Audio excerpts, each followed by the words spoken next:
with any R&B, sometimes it can get too formulatic. It get too generic and the same. Like I don't Neptunes know. only work I well don't. with certain artists. Certain artists they work That's true.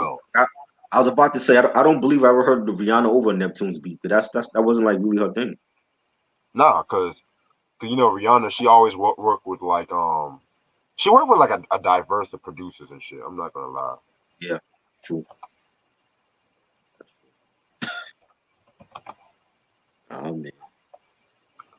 And then Diddy made an interview talking about he's gonna bring real R&B back. I'm like, Okay. Well, for that to happen, we need Faith Evans back, Cole Thomas, 112. You know, not the shit that he had after that, making the band and the dream that dream group and all that. shit. Crazy. Low key, the last good R&B artist Diddy had, I want to say, was Carl Thomas. Yeah. Day 26 wasn't bad, but just the way that he had the reality show with them, and there's too many issues with them. But they could sing. Yeah, I wasn't really too big on Day 26. I just felt like they were one of Yeah. those pretty boy R&B groups that they're not known for their singing, they're known for their looks. You know what I'm saying? Like I don't really like that kind of R&B. I remember looking at that show just to see him form the group. Shit. It was crazy. Fuck. What else, man? What else is going on? Oh yeah, Cardi B's friend might go back to prison. I think Cardi B might go to prison and shit. Oh yeah, for what? Because her friend was like a gang affiliate, and she got her gang life got caught up with her, and they said that Cardi knew about the shit she was doing because a lot of that shit she was doing because Offset was cheating on Cardi pretty much. So Right. all this shit happened because of cheating. If you really want to, I can't fuck with Cardi, man. Like she just like she funny. She have a funny personality, but it's like I think her ratchetness is gonna get caught up with her. I Like mean, she's gonna end up going to jail for just like Remy, just like what happened with Remy. shit, Remy. You know. Yeah. I like Cardi funny, you know what I'm saying? I like to hear her talk, but just that whole street ratchetness is just she's gonna get caught up in that shit. Exactly. You know? Damn And she shame. got a daughter, man. She needs to be a better mother than her daughter and stop being, acting crazy out here. Culture. You know what I mean? That's what her fan base like. They like that ratchetness, man. I'm like, more power to you all. I'll Right. stick with Rhapsody. You know, I'll stick with Snow the Product and chicks like that. Yo, Snow's pretty dope. I Yeah, gotta listen to some more for shit though. yeah, she cool. You know, Fuck man, like crazy man. Yes. You ready? yeah, I'm ready, bro. Yeah, I'm All ready. right. This is Reg's Tribe. Tonight we doing the solo album from Raphael Saadiq. I've been wanting to talk about this artist for a long time because I think he is severely slept on when it comes to R&B and soul music. And for those that been sleeping under a rock for the last 20 something years, Raphael Saadiq, he was the leader of a R&B group called Toni from Oakland, California. I have some of their CDs, Sons of Soul, and this one. What is this one? This one is the House of Music. I don't got the earlier ones. I had Revival on cassette, and the one before that with Little Walter. I had that on cassette, but I gotta get those. But they were like a big '90s R&B group, and they had much success. Then they end up breaking up, and Raphael went solo. He end up forming a side group that Reg and I talked about like last year, Lucy Pearl, and they came out with their only album in 2000. Was it 2000 they came out? Yeah, 2000. And that went sour because he had beef with him and Dawn Robinson from En Vogue. She left En Vogue and joined that group with him, and Ali Shaheed from Tribe Called Quest. They had issues and then they broke up. And then he went solo. I actually remember when I first got into Tony was when Little Walter came out. I believe 89 or something. And Right. I was more into like the second album when Feels Good came out because I used to see that video all the time on MTV rotation back in the day. And then I got the I had gotten the Revival album set. I fell in love with that album, and they had Whatever You Want and Feels Good and It Never Rains in Southern California. Ooh. And then when they came out with Sons of Soul is like one of my favorites as well with Anniversary and If I Yep. Had No Loot. We definitely got to talk about their stuff at some point. Yeah. And Yeah. um, I've always been a fan of his. And then like when he went solo with Lucy Pearl, ended up buying that album because I've always been a fan of Tribe and In Vogue, and I like the Lucy Pearl album. And then when I started doing promotional stuff for different labels, I started doing stuff for Universal. So my first project for them was promoting for the Instant Vintage album. So, but when I started promoting for this album, I didn't hear nothing from it at that point, and then I saw the video for Be Here, and I liked it. D'Angelo liked him, love his stuff, and I always felt like it was like a slept on album. I don't hear nobody discuss it or talk about Raphael, as an artist or a songwriter or producer, and that was like I feel like I definitely wanted to like put some respect on his name and his contribution to soul music.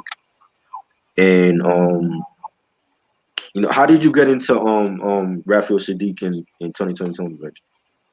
Oh yeah, that's very easy. I remember like the first couple of songs I've listened to from 2020 Mm, was, the track Anniversary, yes, just the words like he was saying, you know what I'm saying? Like I said, we right. definitely gotta talk about Tony and shit. Cause I'm thinking about getting a couple of the albums from Amazon on some real Oh yeah, shit. sure. But like one of my favorite all time favorite songs that really made me a fan was It Never Rains in Southern California. That's And I always had memories of watching the video right, like that, like when I told you how Lisa Bonet directed that video and shit. right. And yeah, man, that was just like one of those songs I just always grew up listening to, like that da. I'm like, oh my fucking god, Oh like. yeah, But yeah, I'm gonna say my thoughts on that. And I just always dug Raphael Saadiq when it came to like songwriting and producing. Like I feel like he should definitely be talked about as much as Babyface when it comes to like '90s R&B, in my opinion, or oh, just fuck it, R&B producers like in the last 30 years, if you ask me. right. I agree. Yeah, I feel like he should definitely be talked about as much as Babyface and Dallas Austin and stuff like that too. So yeah, that's how I got into Raphael Saadiq. The only solo album I have from him is his Hmm. 2008 album, The Way I Am, which that's a very solid album. I And have that one too. yeah, That was yeah. good. And also his recent album, the Jimmy Lee album, that actually might be my favorite album from him. I gotta hear that. But Ooh, I haven't heard that one yet. oh man. I'm gonna tell you right now, it's very influenced by Mhm. To Pimp a Butterfly. That's all I'm gonna say right now. Right. I saw the interview with him on Sway. I think it was like I want to say the fall, and he was talking when he was promoting the album. He was talking about how I think that album was about his brother. His brother was on drugs or something, Yeah. Hmm. and he told Sway that he when he like that the group is getting back together. Like Tony's coming back, and Really? that The he original? wants to do like he wants to do two albums. He wants to do one album instrumental because he feels like back in the day when like Earth, Wind and Fire was doing that, Yeah. and he was like he wants to do an instrumental R&B album because like a lot of he feels like that's missing in R&B today, and then he wants to do like a regular Tony album. So I hope he does because I that's always been like one of my favorite groups, you know. But yeah, I got to listen to that album because I heard it was good. I heard good things about that. Should have been nominated for a Grammy, but that's all I'm saying right now. Of course. Well, you know how the Grammys do. Oh yeah. Let's have Billie Eilish win everything. You know what I mean? Oh shit. But yeah. So he leaves. Yeah. So I remember promoting for this album, and they actually sent me the vinyl as well. and they sent me the CD. But I know like the vinyl just got recently reissued by Get On Down, so you can get that on vinyl again. But they had sent me like 3 or 4 copies of the vinyl for this album, and he end up he goes solo, he end up doing the album, and he describes this album as like R&B, soul, hip hop, funk, rock, jazz, doo-wop sounds. In the end result, it was like described as gospel delic. So that was like his own new sound for his album and for like the genre of like neo soul or whatever. And he recorded string and horn sections onto vinyl and scratched the recordings back into the final mix of the album later on.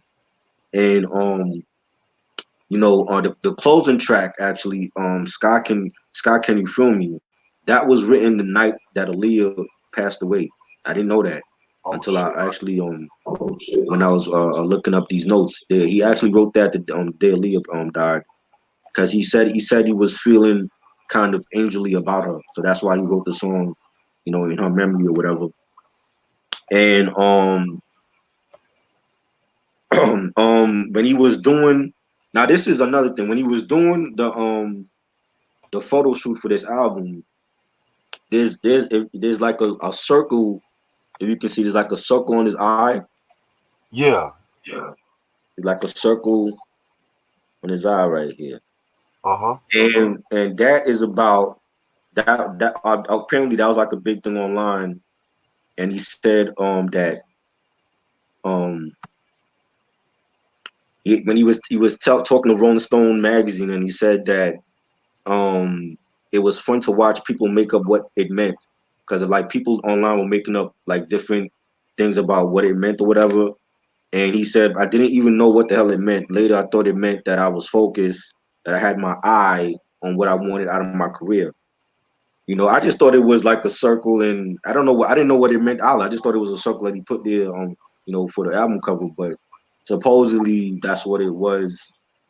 He said the reason why he picked out the title Instant Vintage was because he felt like the disposable nature of contemporary music at that time. And I've heard Jay-Z say something like that when he came out with a Death of Auto Tune. He said something like a lot of the hip hop now is like disposable rap, and a lot of people felt the same way. It's like microwavable rap. It's like it's here today, gone tomorrow. And that's what he meant by that album title. And what he made that when the album dropped, it quickly gained the following in Europe, and he made remixes to spawn a genre called that the UK people call pirate soul. But it struggled to make an audience and teenagers because of the South was popping at that time, and we had auto tune coming in and everything, so people slept on this album. you know um but it still managed to earn him a 2003 Grammy Award nomination for Best R&B Album, and Be Here got nominated for Best R&B Song and Best Urban Alternative Performance. But it didn't do good because people felt like, well, the Neptunes and Timbaland were big at that time, and that was the more popular sound, so people were listening to them over Raphael. But I think he's one of the best. And the Rhapsody magazine in 2009, they ranked this album number 10 best R&B albums of the decade.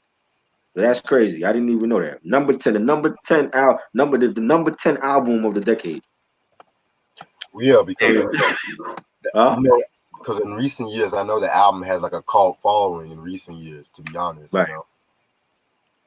And he collaborated with longtime friends D'Angelo. He actually has I don't know if anybody noticed, he actually made another side group with D'Angelo and Q-Tip called Linwood Rose.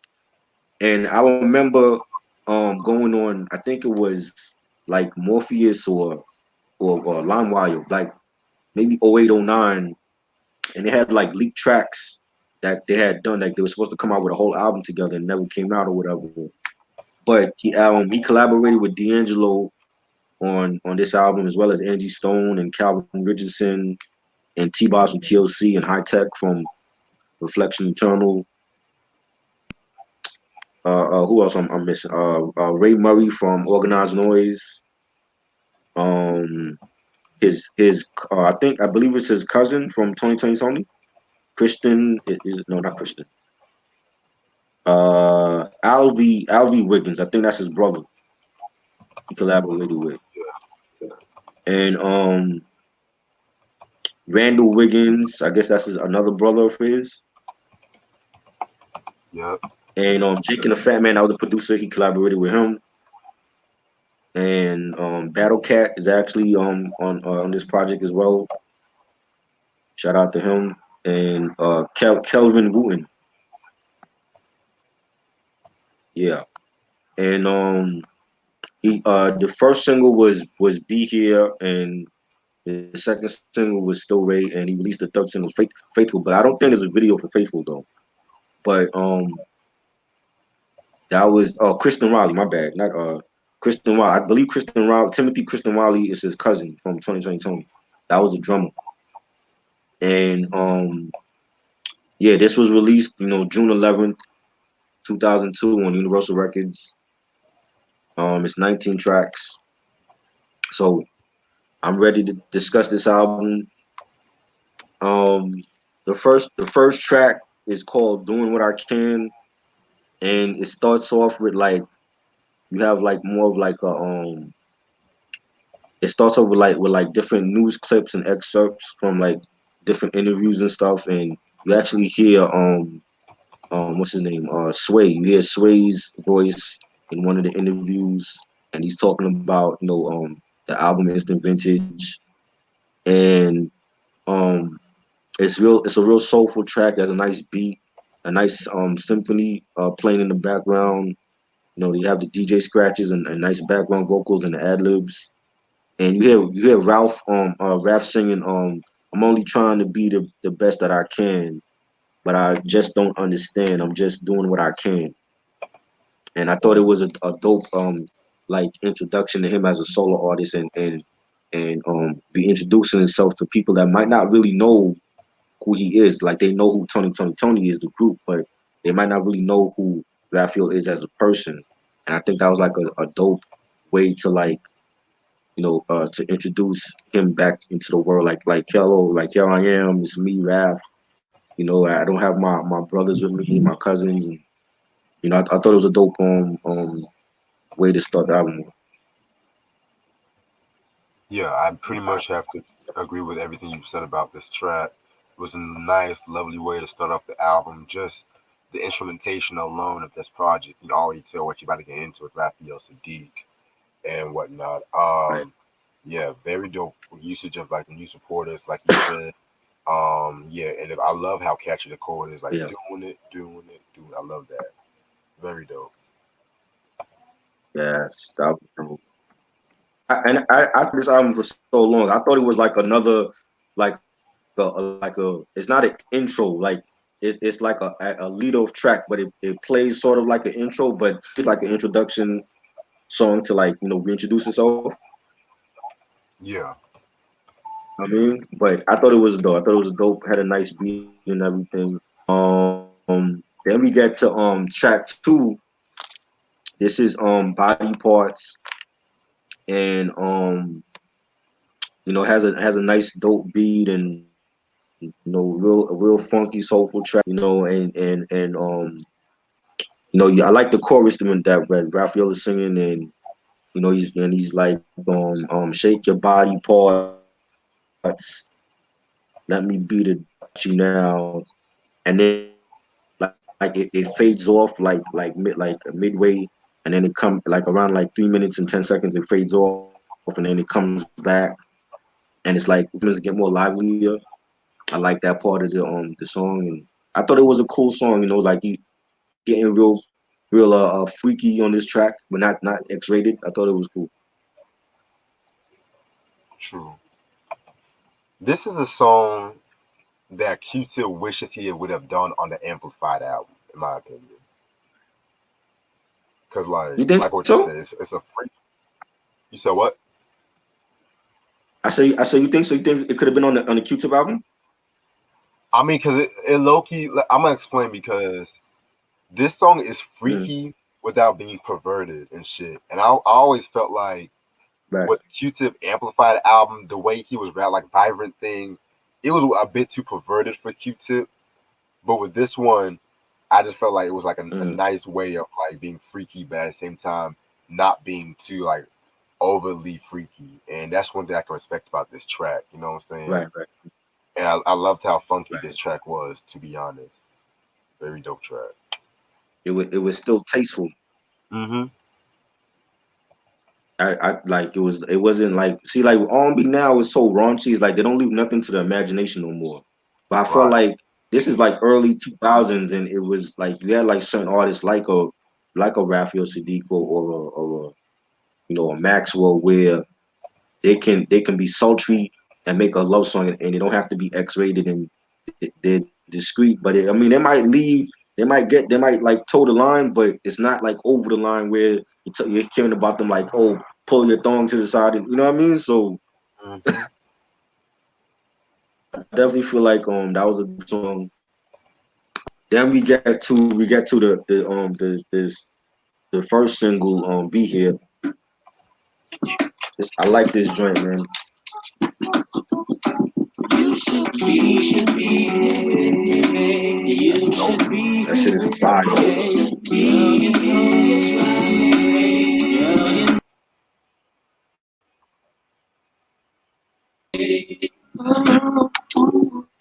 Yeah, love that joint.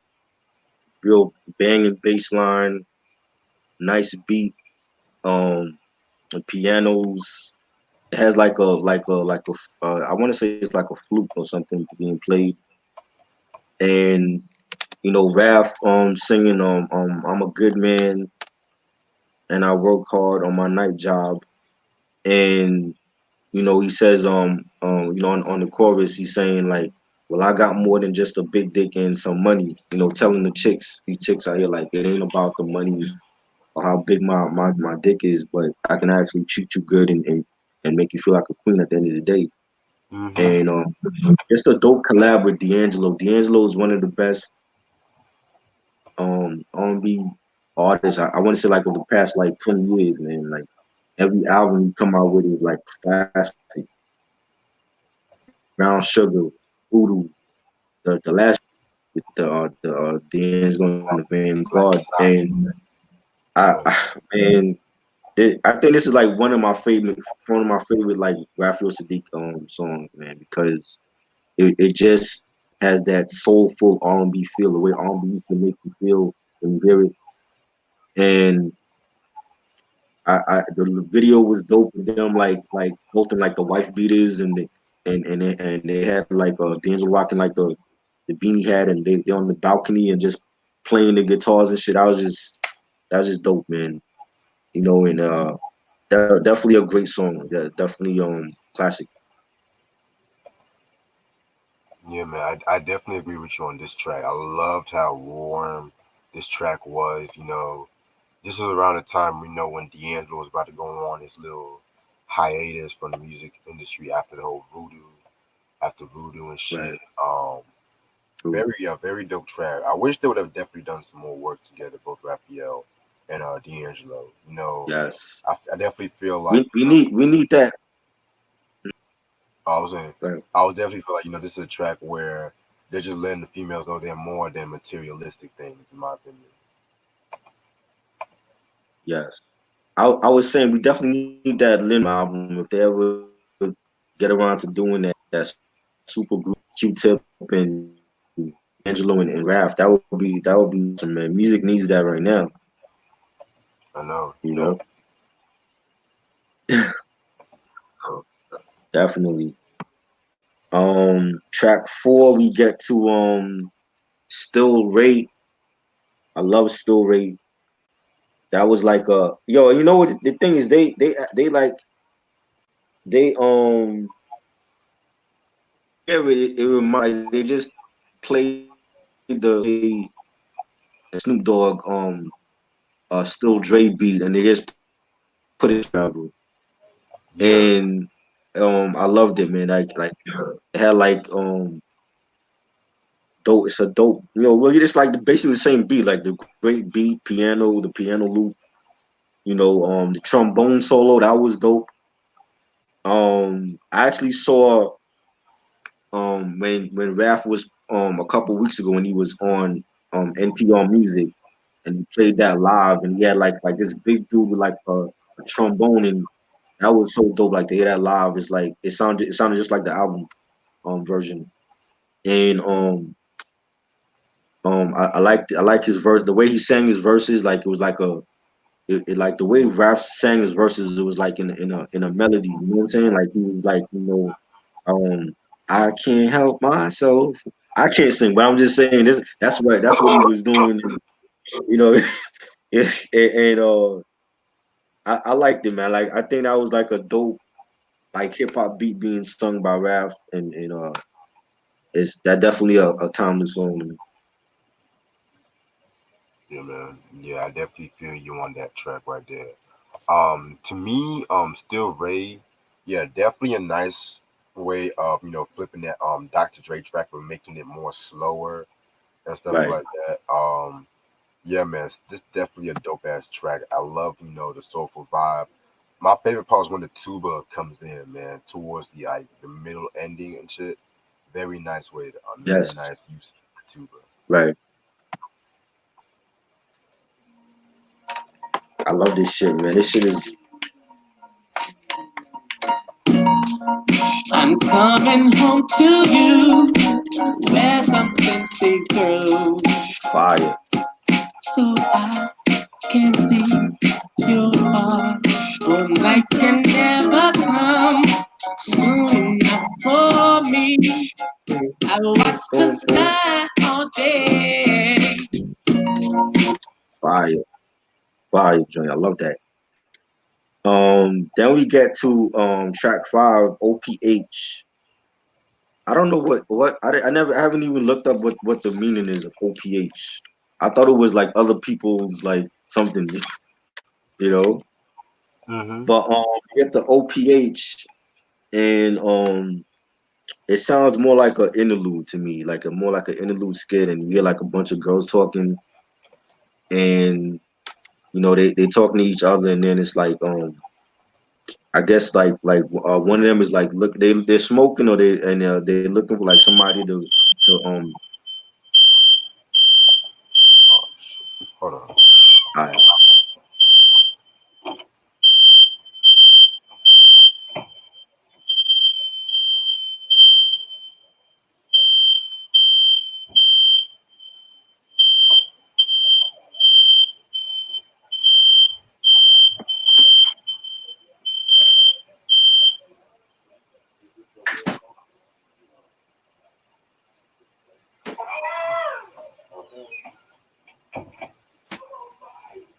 Sorry about that. Yeah, Sorry about that, bro. it's alright. Shit, but they're smoking and then they're talking about looking for somebody to pay for the herb or whatever. And I don't know, I didn't really care for it, but it's like yeah, like I guess they were looking for Raph or whatever. And I didn't care for this skit. I believe it was a skit. It's like 2 minutes and like 34 seconds, but I didn't really understand what the skit meant.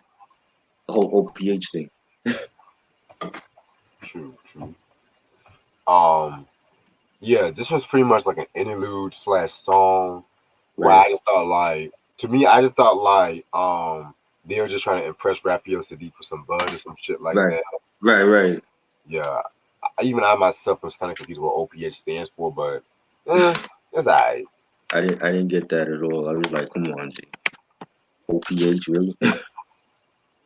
Other people's hash. I mean, Um, that could be a possibility. I mean, people's hash. That could be what it is. Yeah, I didn't even think about that.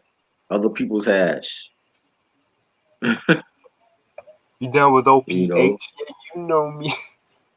But that don't even sound right.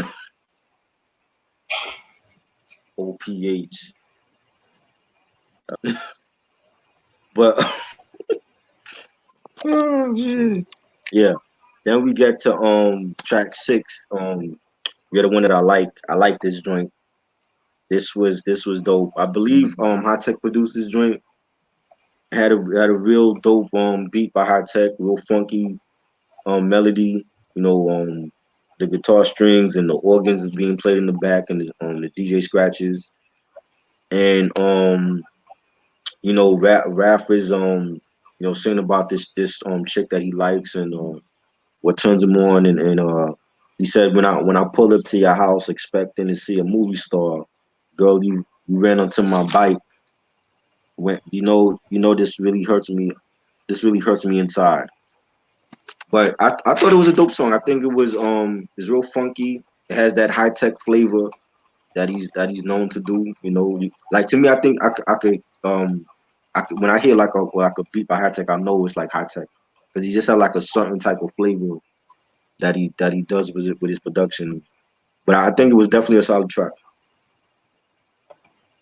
Yeah, I definitely have to agree with you on that track. Definitely a solid track. One thing I got from this track is the fact how he feels like this chick is just changed since the last time he saw her and stuff like that. You know what I'm saying? Right. Right. Yeah, yeah, pretty much. It's just like it's a very deep song in a way. I love the line where he says, "What has this poison done to you? Has it dealt a bad hand to you? You know, I started to get sideways. I couldn't manage to drive away." Like, I just love how he put his words together throughout this whole song and shit. Very cool song. Right.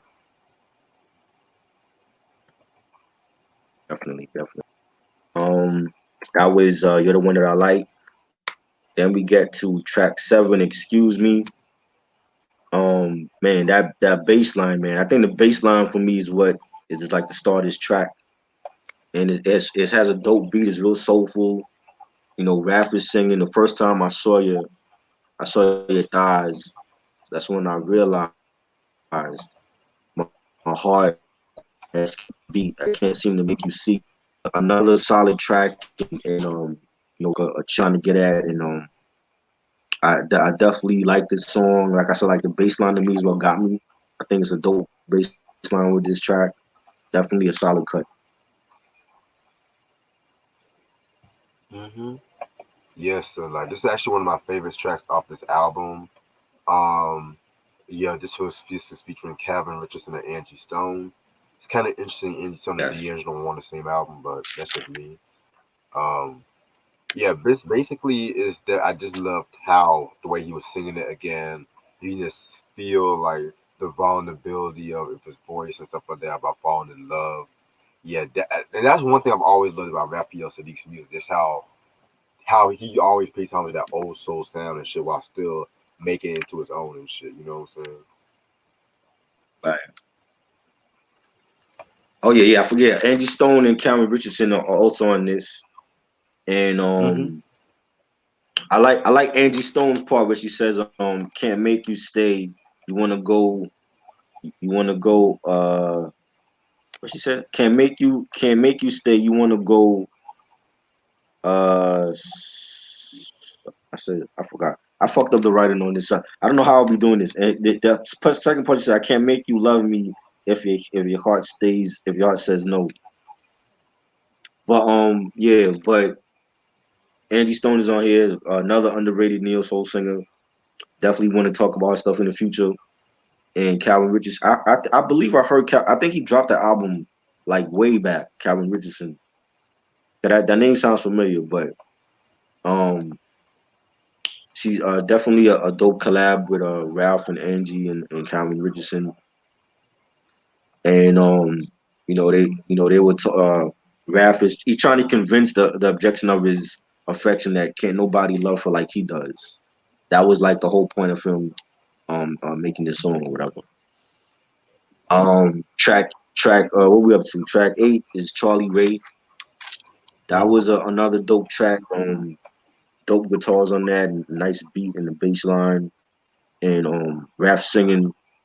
Um, I saw my father on the couch nodding his head, so I crawled a little bit closer, and he stepped on my hand. But I love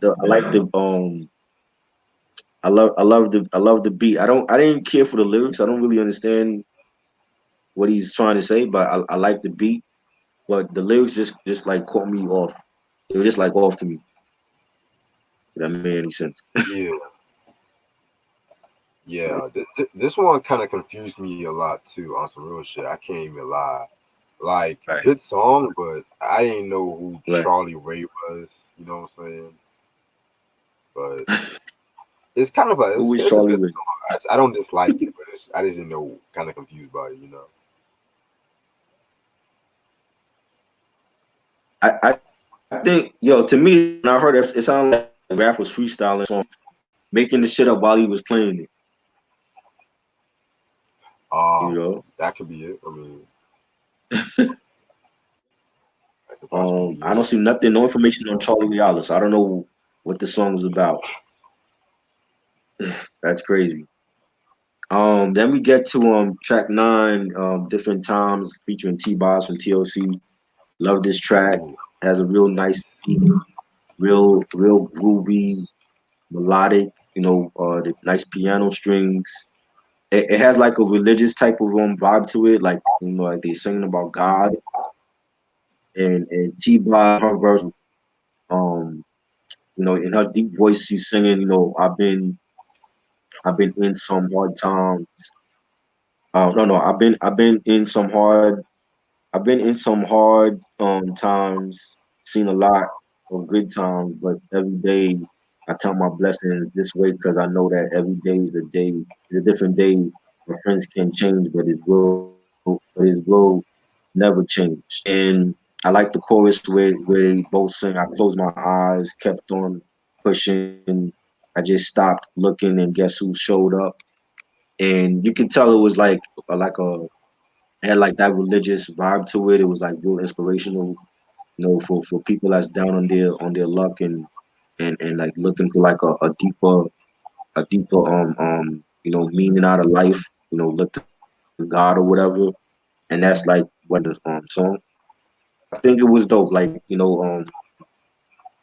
Raph was giving his thankfulness to God and his retrospective on trials and tribulations on the song. So I thought it was dope. Yeah, I also think it's a very dope track too. Just like you said, them giving Yeah. their things to God and stuff like that. I definitely Right. thought T Boss was dope, a dope performer for this song and shit like that. She's always been like one of my Oh favorite yeah. members of TOC and shit like Right. that. So Yeah. yeah, Like I would have never like guessed like T-Bars and Raph on a song together. That's it's different. Like I didn't expect that collaboration to go down. right. Definitely a dope cut. You know. And that was produced by Raphael. Produced most of this album. Like he had some help on some of the beats with High Tech and Ray Murray from Organized Noise, but for the majority of this album, he produced it himself. We got the track 10, TikTok. That was produced by Raph and Ray Murray from Organized Noise. Real dope beat, nice guitars and bass line, soulful track. You know, and he's singing this thing that a song through just do what you gotta do and love will show you the rest. And I think that's what it said.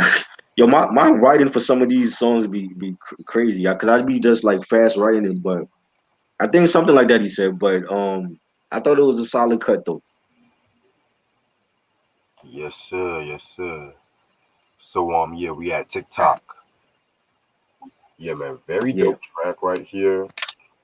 Pretty much he's telling mhm, about how he'll wait for his chick as long as he'll wait for. That's why it explains the right, title TikTok. Yeah, I love the right. instrumentation of this track. Very dope track right here.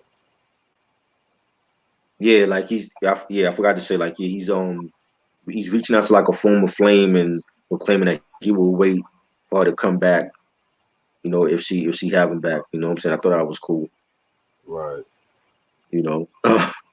um, Track 11. This is one of my favorite tracks on the album. Track 11, People, Yes. a real righteous track. I mean, for me, I don't know how you felt about it, Reg, but for me, it had like that Sly and the Family Stone vibe to it, I was just gonna say that. and I haven't listened to a lot of Sly yet. Like I have like maybe one or two Sly albums. I'm not familiar with all of his work, but just Hmm. listening to this song, this like when I heard it, I'm like, yo, this is something that Sly would have did, and um, it's real funky, real soulful. I love the beat, the bass line. It has like a real like a call to urgent type of song, like a call to arms type of song with a message, and especially for this Trump era that we're living in now. And um, you know what he sings where's my note? The lyrics he's singing the government is the biggest pimp, and then you hear like a background voice, and he says they'll take the cut and leave you with, and then Raph comes in with his line, and then you hear like the background voice, you know, nothing at the end of the day. I'm searching for a solitude, but all I find is nigga who smiling, telling me lies to my face. And I thought it was a dope song. I wish he had did a video for this joint because I think this is typical like um this is something that Raph and Tony would have did, and I you know especially them coming from Oakland and with the history of you know out there with Oakland's colors and everything, and I think it was a great song, man, and just the way that he did it was dope, and it wasn't preachy. He made it funky and he made it like almost danceable, but it was like a serious message with this track, and I loved it, man. I think this is like one of the best songs on the album. Yeah, I definitely have to agree with you on that. This is actually my favorite track off this album because you know if this song was Right. released like in this day and age, it would definitely be like a big hit, in my opinion. But Oh yeah, people weren't really for ready for sure. that kind of like rebirth of the funk kind of sound and shit like that.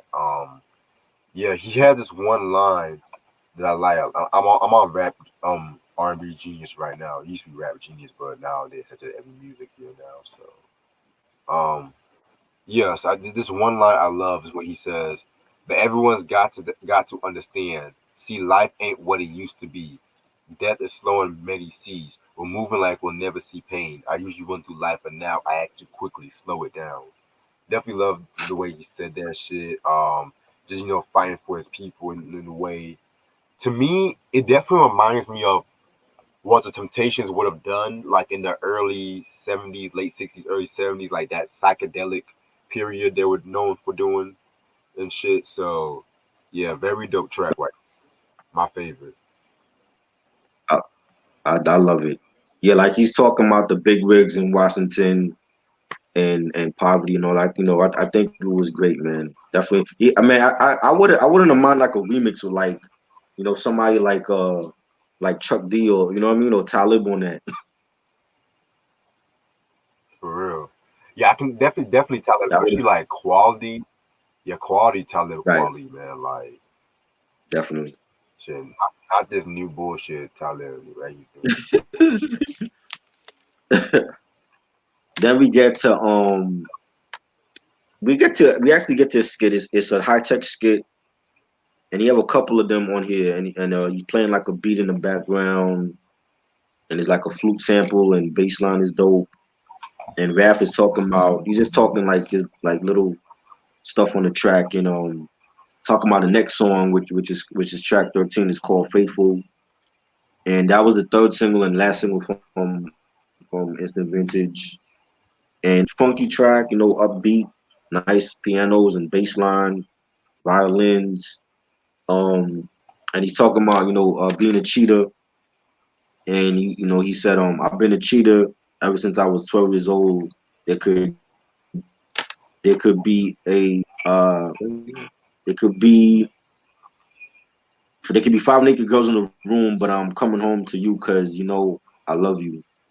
So that's what I got from the song. It was like him being a cheater and him trying to have like to be committed to one chick. And I think it was a dope song. I think it was cool. Yeah, man. This is definitely another groovy ass track. At first, when I heard it, I thought he was Mhm. advocating for cheating at first, but then I heard the lyrics. He was just saying how much he was just saying how he's changed and shit like that. But he Right, found out one guy he would never cheat again and stuff like that. So that's why I right, had to take a couple of listens to find out what the hell he was talking about. right. Crazy. Shit. Yeah, he was talking about like from his personal experience, where he would cheat on a girl, and then he meet a girl that he loves so much that he knows he would never cheat on her again. So that's what like was the moral of the story or whatever. Then we get to track 14 was Make My Day. It to me it plays like a skit. It had a nice beat and guitars on it, real groovy track. And he says he sings on being with you, baby. That's gonna make my day. Come and help me, darling. I just want to play. But it didn't really. It wasn't really like no meat to the track. It was just like that's all he kept saying on the song. So to me, it was like a minute and 39 seconds. So that's like an interlude to me. Same.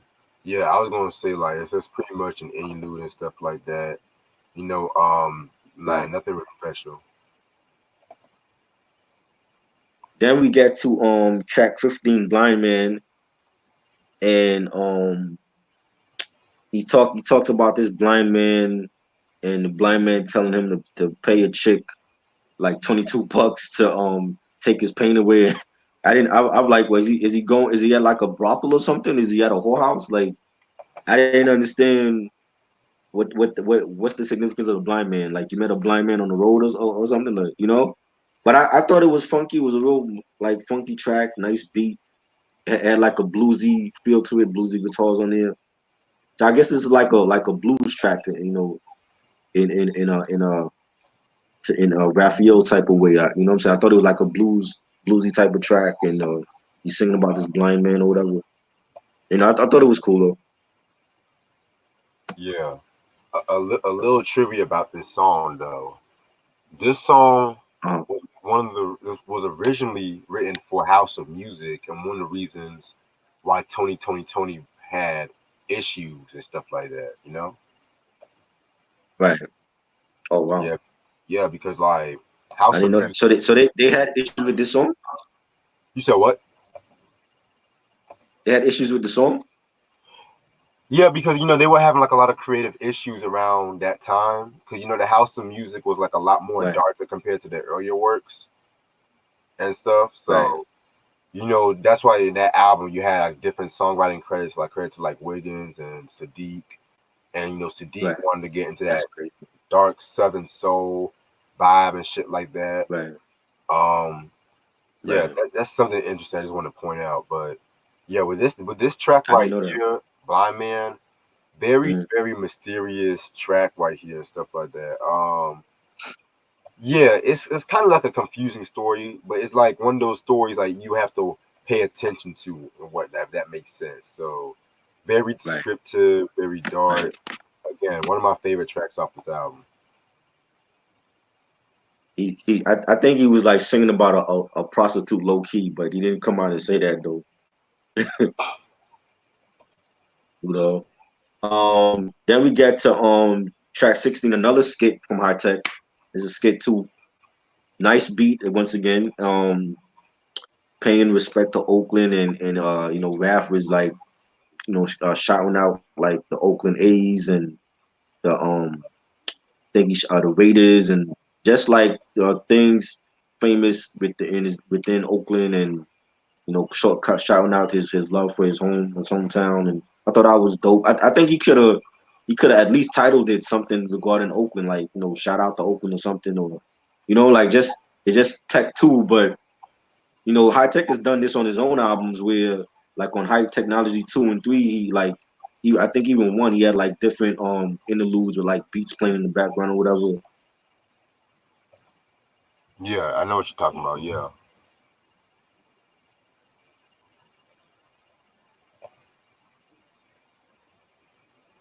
yeah. I can't hear you. You don't have no sound.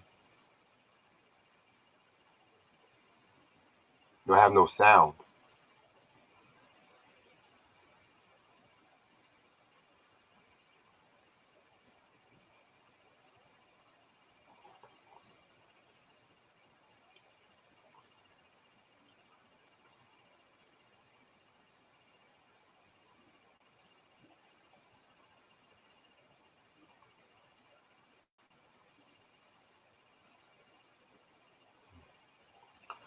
Yeah, but while Tries getting that fixed up, Uptown Uptown is definitely a very dope track. Him bigging up Oakland. The feature on the track was Leslie Wilson. She was also part of the group New Birth. New Birth, one of the most underrated R&B and soul groups of all time. They did that track, Dream Merchant, Wildflower, Can't Understand, you know what I'm saying? So yeah, very upbeat track. That's Uptown. All right, I'll just wait to see what's going on with Try.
Soon as up to Try stuff, so.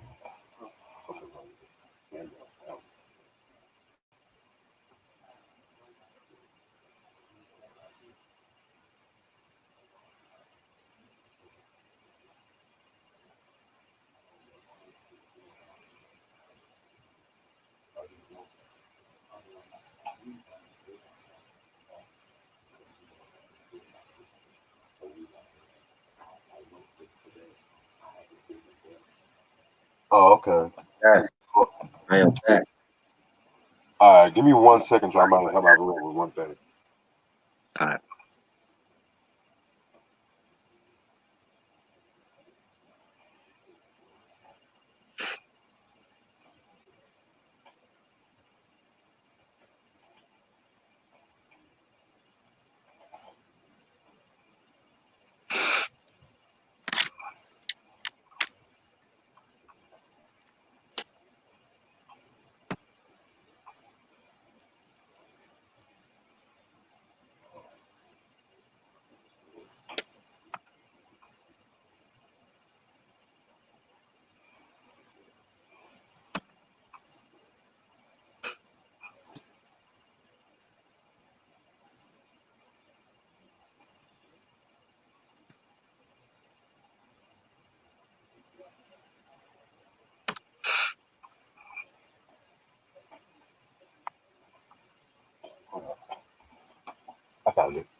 Okay, I'm back. My fault about that. It's all good. Yeah, I Technical just got off my difficulties, man. You know how YouTube is. yeah. But Yo, what you were saying after I left? What you were saying about your thoughts on Tech Two, the skit? oh yeah, to be honest, I just felt like it was just leading up to Uptown. To be honest, I didn't really care for it too much. Right. That's Honestly, how I felt. yeah, I just thought it was just leading up to Uptown. Uptown, track 17, really dope song, nice beat. The guitars on it was dope. The bass line, the chorus, he says, "I'm leaving this town, I'm going uptown." Great singing by the other male singer on the song, and it sounded like Raph was singing about like leaving his hood and going elsewhere and branching out. And I thought it was dope. I thought it was a dope song. Not nothing really too stand out, on the track, but I think it was cool. I think it was a cool song. Yeah, man. This is actually another one of my favorite tracks off this album. Um, Leslie Wilson of the R&B and soul group New Birth features on here. New Birth, one of the most Right. underrated groups, in my opinion. Wildflower, Dream Merchant. I can't understand it. The list goes on and on and on. Leslie Wilson. Um, Right. yeah, yeah, very dope track. Definitely has that. This definitely should have been a single, in my opinion, but it is what it is. You think so?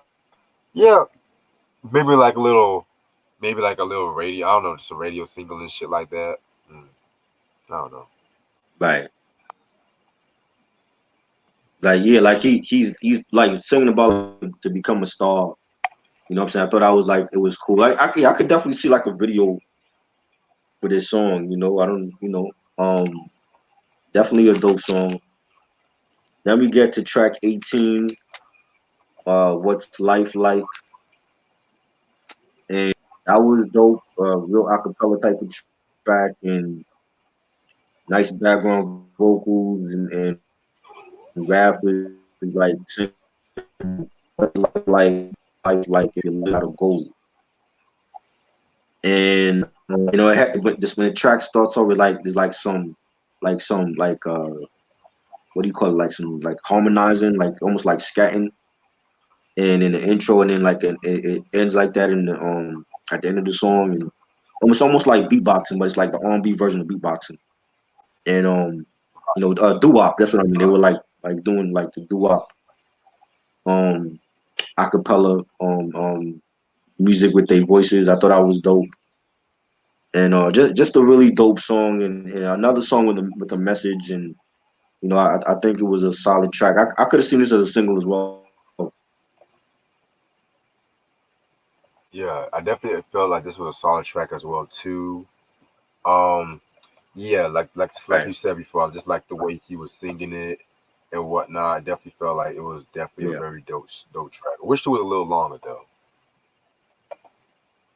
Yeah, yeah. It was like 2 minutes and 49 seconds. So I wish it could have been longer. You Facts. know, and it was like they were like doing the doo-wop scatting at the beginning of the song, and then at the end they were doing it, and he's singing about like you know traveling the world, and I think that's something like people should do anyways. Travel the world outside of your neighborhood and see what the world is like and how other people live. So I think it was a dope song. Yes, sir. You know. Then we get to the last track now. Oh God, the last track is Sky Can You Feel Me? And I don't know. I remember reading about this like it's like multiple songs in like one whole track, like 13 minutes and like 33 seconds, and it's the longest track on the album. And you know I don't know what part is Can You Feel Me. I guess I'm thinking the slower part is Can You Feel Me. you know um I don't know, but Cause like I said, like you wrote the sky came for me the night that Aaliyah passed away, and I guess it's with one whole song, but it didn't sound like one whole song. It sounded like 3 different songs in one whole track. But I thought it was cool, you know, real the first part beat real like real soulful, and he sings you was sent from above, you came down and showered me with love. I can look in your pretty eyes, girl, you got everything inside. And the latter part of it is like more like melodic, you know. I thought it was good, an interesting way to end off, like for that long. But I think it was cool. I think it was Aaliyah, because she definitely was a legend. I think it was cool. Yes, sir. Yes, sir. Yeah, I definitely felt it was a cool track. Wasn't expecting it to be that long, to be real with you. Um, Right, right. yeah, man, like just him. It's just him having Aaliyah on his mind and stuff like that. That just says something, to be real and stuff. Yeah, I definitely love this fucking Yeah. track. Yes, it was definitely. I don't think I've ever heard an album where it ended off with like that long of a. I'm trying to think. Would you consider like I'm trying to think like Isaac Hayes' Hot Buttered Soul? That was an album, right? That was like a full album to people. Yeah, that was a whole album. 'Cause that's basically like four long ass songs, and I guess you could say like since Isaac Hayes that album that I haven't heard an album where like the last track is like a long ass track, but I definitely think it was a nice tribute. I could have definitely seen a video for that as well. You know, not that long though, but definitely think it was a nice tribute. You know, rest in peace to Leah, and that's the Yes, whole sir. album. I definitely feel like this album is great on many points. I think it's a solid neo soul album. You know, the whole term got.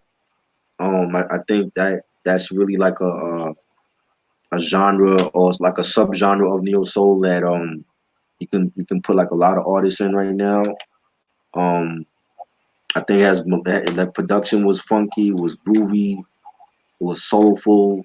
You had great songs on here like "Be Here," "People," "Different Times," "Still Ray."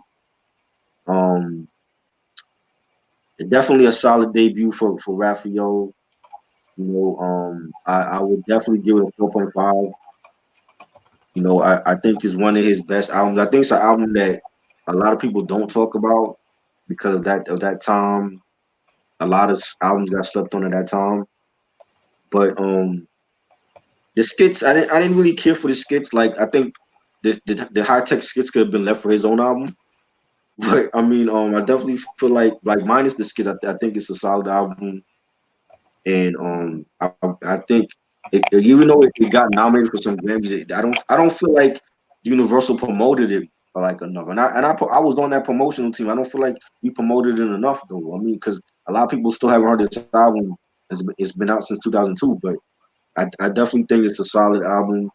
And Raphael Saadiq is a highly slept on singer as well as songwriter and producer. And I was glad that we did this, that we can, put some respect on his name. And I definitely want to talk about 2020 stuff in the future. So, yeah, I'll definitely give it a 4.5. Yes, sir. Yes, sir. Yeah, I definitely have to agree with you on this. Like, it's a very, very good album. I Yeah, didn't expect to enjoy it as much as I did, but because with Raphael Saadiq, I always felt like he's definitely one of those artists that he just always kept true to his sound and whatnot. I would right. definitely give this a four out of five itself. Very dope track. Yeah, and I didn't really care too much for the skits. Probably I would have just minded if OPH was just left, but as for the other skits, I didn't really care too much for. But still a dope album. Man, I forgot all about OPH. I wasn't even thinking about that. Totally forgot about Yeah, that. You know, And the production, especially like high tech, people are used to high tech doing like pop stuff, but like I think he definitely did his thing like on when it came to like the R&B side of things on this album. You know, the album is still available. You can get it on Amazon. It's like $11 on Amazon now, so it's still. I believe it. Well, I know they have one left on Amazon right now, so it's about to be out of print. But it's probably out of print in most outlets. But they got one left on Amazon right now. But definitely try to get this if if you feel like a neo soul fan and a fan of like real soul music and R&B music. So yeah, definitely appreciate you, Reg, for doing this No doubt. as always. You know, Amen. anything else you want to talk about, or that's it? I was gonna say like just stay tuned tomorrow on my channel. I'm gonna drop Yes, the source collection, just showing y'all off the yes, source collections I and will be shit. here. Definitely. Yeah, I'm gonna start filming probably by like 1:30 and shit. Okay, 'Cause I got some to drop tonight. cool. I'm down for Other that. than that, I'm about to let my webcam charge up for a little bit of shit. All right, All right, thank you. See you all next week with something later. peace. Peace.